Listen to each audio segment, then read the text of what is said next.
Good morning to you all. I'm very happy to see you here, also the audience and all the participants. I usually improvise in giving such speeches in the introductory speeches, but this time I wrote it down just to make sure that I don't forget about anything or just mess things up as I usually do. So it's going to be like a very short introduction, just to let us kind of see where the place where we are in and the situation and the time we are in. So let me say that, okay, as the founder of psychoanalysis, right, Freud had the habit of occasionally checking how psychoanalysis was faring in the world. You got this in the, the Zeitschrift and everywhere else, just checking how things are going in Australia, how things are going in America, how things are going in South America, how things are going, in Europe, in various countries. And if he took a look at our lineup, I'm quite sure he would be very pleased. If I'm counting correctly, there are institutions from 7 countries, or maybe 8, represented at this conference. And although we will all be speaking one language, more or less authentically, the variety of languages spoken in the Kinderstube, where everything more or less begins for Freud, is even greater than the number of the countries of our institutions. So Freud, at least the late Freud, would not have been too disturbed by the absence of anyone from Vienna. He would perhaps be only a little skeptical that this event is taking place in the center of a former Austrian province, which he more or less only traversed on his way to the Adriatic, to Trieste, or to some specific cave. Mladen, who is not yet present, but I'm sure will know, and everybody else, I'm sure you know what I'm talking about and which cave I'm talking about. This is the cave where Freud went to search for a sublime inferno and encountered a much more profane devil, the mayor of Vienna, Karl Lueger. But by some chance, after a detour via Paris and Lacan, not you Paris, but Paris as a city, so this province, which Freud knew more or less through the railroad and then one specific unanalyzable patient, of which I think Slavoj wrote, also established itself as a place of psychoanalysis. It may be true that the clinical practice in Slovenia is not flourishing, but perhaps this is a sign of the providence of the god of psychoanalysis. The country of the unanalyzable patient is not to be trifled with, and psychoanalytic practice cannot emerge by force, cannot emerge out of a desire of ambitious philosophers or anti-philosophers who wish to test concepts on living flesh. In short, it is probably still better that the domain of psychoanalysis in such place as Slovenia is dominated by theorists and unanalyzable patients, dominated by theorists and non-analyzed patients, rather than by unanalyzable analysts. I admit that I have sometimes questioned, especially in the local context, whether it makes sense to continue with this. The specific link between psychoanalysis and philosophy, in which, with a few exceptions, practically all of us who are here and who are not here today were formed, has now quite a long history. And in all that time, we have tried every possible approach. Sometimes it's more Freud, sometimes more Lacan, sometimes more earlier Lacan, sometimes more middle Lacan, and sometimes more late Lacan. Sometimes more Kant, sometimes more Hegel, sometimes more Nietzsche, sometimes more Marx, sometimes more Beauvoir, sometimes more Badiou, and at times even more Badiou and more Badiou. Sometimes mixed with film, sometimes with literature, sometimes with politics, sometimes with religion, sometimes with the mainstream, and sometimes with obscure authors. Sometimes in a more academic fashion, sometimes in a more unhinged manner. I gotta say, it all worked. Yet one wonders, isn't there another way?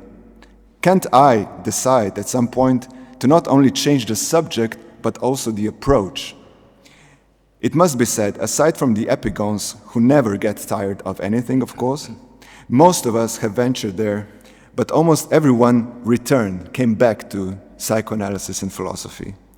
And those who did not, as a rule, turned out to be just dull. Not just uninnovative or no longer cutting edge, but plain boring. The reason, I would say, is quite simple. Once a philosopher engages seriously with psychoanalysis, they cannot easily dispense with it, because psychoanalysis forever changes their perception of reality. The keen attention to detail, to minor disturbances, and the suspicion at moments when everything appears too polished, too seamless, too nice, these are the things one can never quite shake off, unless we try to suppress perception itself. And indeed, if we do this, we become just boring.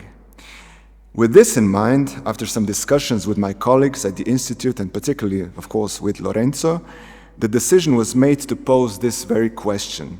Is this direction something we ought to continue pursuing? Is this something to be continued? ?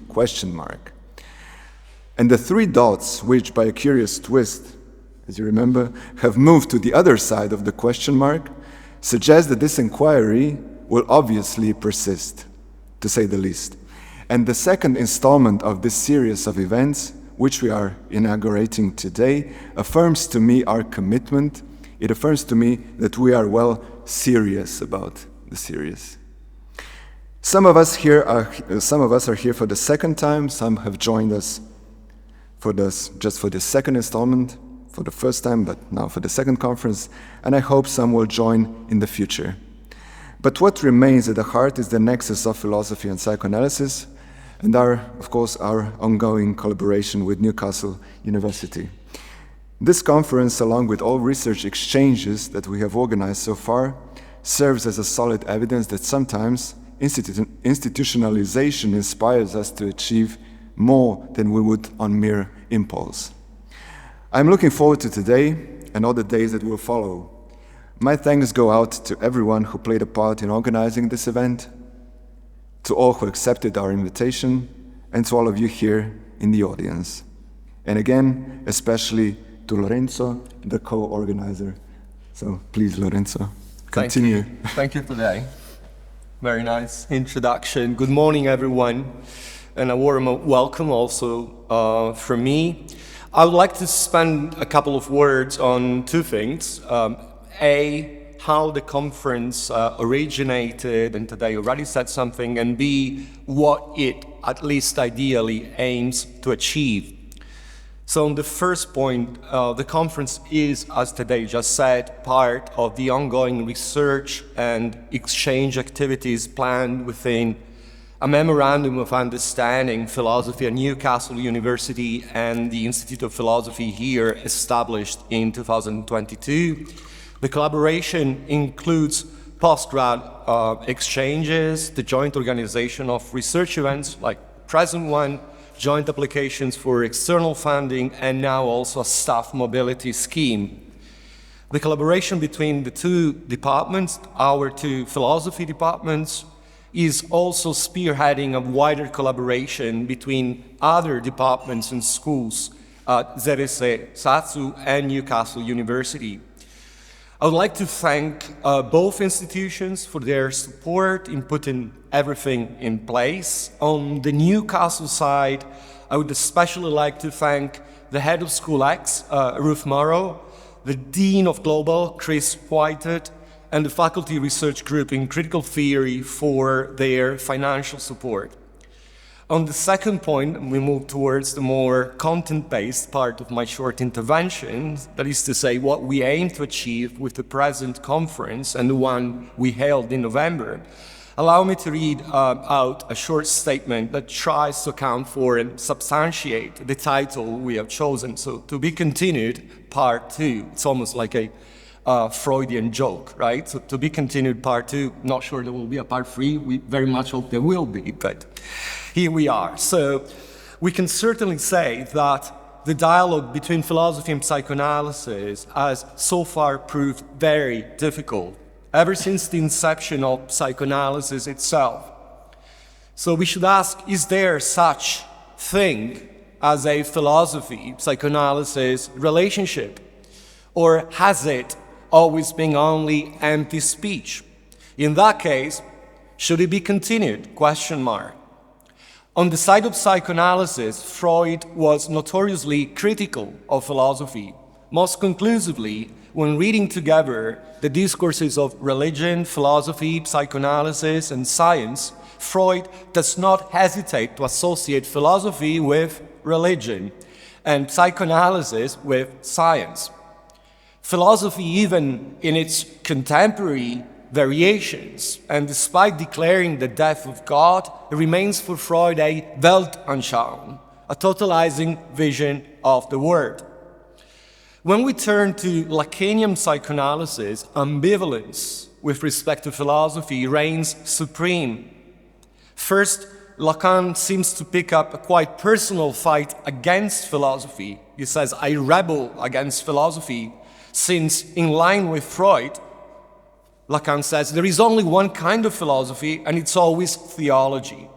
But second, more constructively, although philosophy, Lacan says, has been effaced by the emergence of psychoanalysis, psychoanalysis nonetheless extends philosophy. And yet, third, for Lacan, beyond this kind of compromising position, and in an apparently inconsistent change of mind that also reverses the value of philosophy for the entire Freudian legacy, Lacan claims, what I'm doing here, myself, is philosophy. And he goes on and says, it's a philosophy, what I do, that I have handled the best way I could, following the current that results from Freud's philosophy. If we look at philosophy itself, on the side of philosophy, leaving aside vociferous detractors who deem psychoanalysis to be unfalsifiable, Popper, false, Grunbaum, patriarchal, most feminist thought, or in a short circuit with Freud's own contentions, a modern lay religion suited to the age of the death of God, and that would be Gellner. Ambivalence also on the side of philosophy with respect to psychoanalysis takes again center stage. Even a great philosopher and at face value, great supporter of psychoanalysis like Badiou labels, after all, Lacan an anti-philosopher. So what should we make of the philosophy psychoanalysis and psychoanalysis philosophy non-relationship today, if we decide to wager on the future of this non-relationship and on the fact that hopefully both philosophy and psychoanalysis are here to stay? It is nowadays widely assumed, in part for good reasons, that philosophy, unlike in the past, terribly lacks science. It is equally more and more uncontroversial that psychoanalysis is increasingly unable to read new symptoms and identify contemporary instantiations of classical symptoms, those giving way to psychotherapies practically and neurosciences empirically and theoretically. So philosophy, this is the zeitgeist, I think. Philosophy today would at best badly recapitulate what Plato already set out some time ago.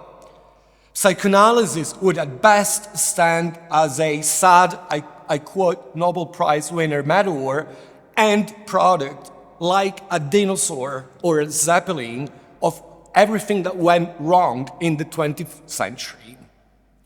So I think, while we can, in a way, agree with this bleak assessment in a limited way, we should also ask, how can we think a superseding of such a historical bleak trend by reinforcing the philosophy-psychoanalysis back and forth dialogue?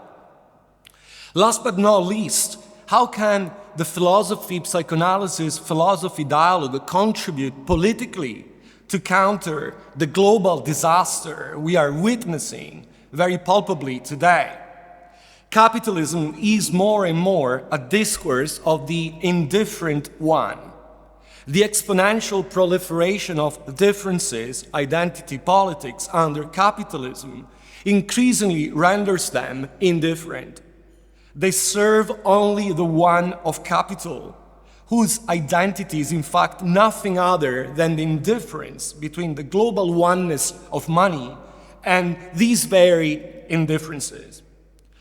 Even when it does not directly embrace indifferent capitalism through its defense of identity politics, liberal politics is today totally subsumed under capitalism.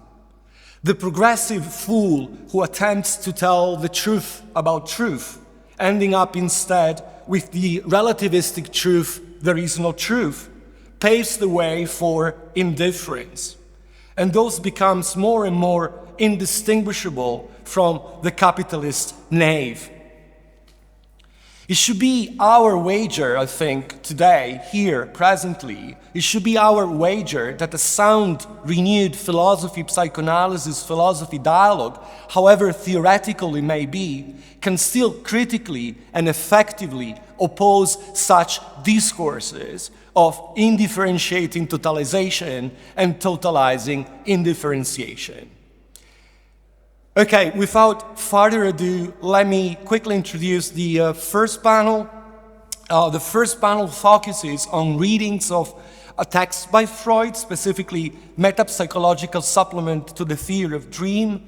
There are 4 speakers in this first panel: Holden Rasmussen, PhD student at Newcastle University, Marisa Gele, research assistant here at ZSE Satsu, Aleš Mendijevec, who is also a research assistant here at ZSE Satsu, and Vorans Kumar, who is a PhD student at ZSE Satsu.